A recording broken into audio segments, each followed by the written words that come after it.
Donc, on s'est vu tout à l'heure, mais bonjour à toutes et à tous pour ceux qui n'étaient pas au terme. Donc, je représente la présidente Carole Delga, que je vous prie d'excuser.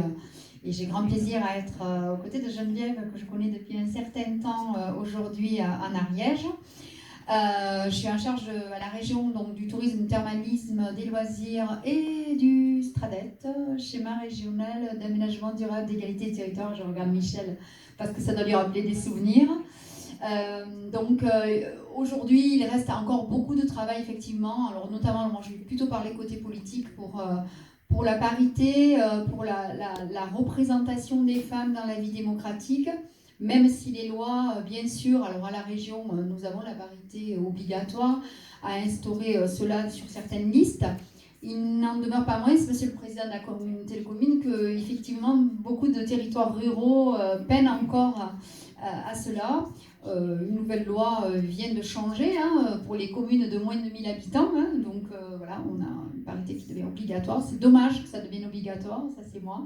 En région Occitanie, nous avons une présidente femme, donc sur 13 régions en France, donc 4 sont des femmes, donc vous voyez là aussi. Et nous avons dans cette région 13 départements, dont 3, si je ne fais pas d'erreur, sont des présidentes de départements et le reste sont des hommes.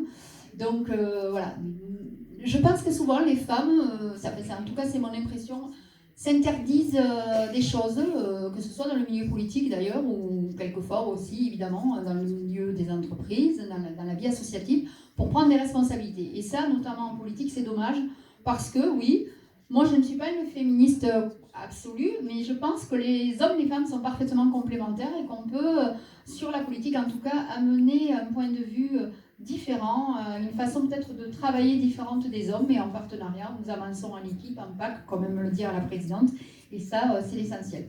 Il reste du travail, mais grâce 4 femmes, j'en ai oublié une, de département en région Occitanie. L'EPO. Oui. L'Aude, l'Ariège, et voilà. l'Ariège et le Gard.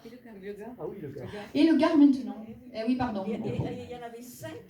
J'ai pas de gardois dans la salle, je ne vais pas me faire compter. Oui, et il y en a une qui... C'était la Lozère. Oui, mais la Sophie Pantel a été... voilà. Et à elle seule, ces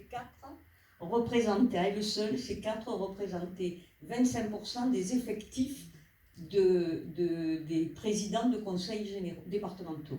Voilà. Donc la région Occitanie est quand même très en avance, donc c'est ce que tu veux nous dire, dans la représentativité des femmes en politique. Merci Geneviève, tu as bien raison. Voilà, donc je vais laisser la parole, mais en tout cas, il reste encore du chemin et c'est grâce à différentes associations ou mouvements, ou comme toi, tu as l'Observatoire de la parité, que nous avançons et que nous pouvons continuer à œuvrer pour amener les femmes à s'engager, parce que je pense que trop souvent, elles s'interdisent des choses. Ça, c'est vraiment un point de vue peut-être personnel, mais que je rencontre souvent en échangeant les uns et les autres sur les territoires. Merci pour votre écoute. On aura l'occasion de discuter, puisque moi je suis avec vous jusqu'à demain, où j'aurai un discours un peu plus formel demain matin au conseil départemental.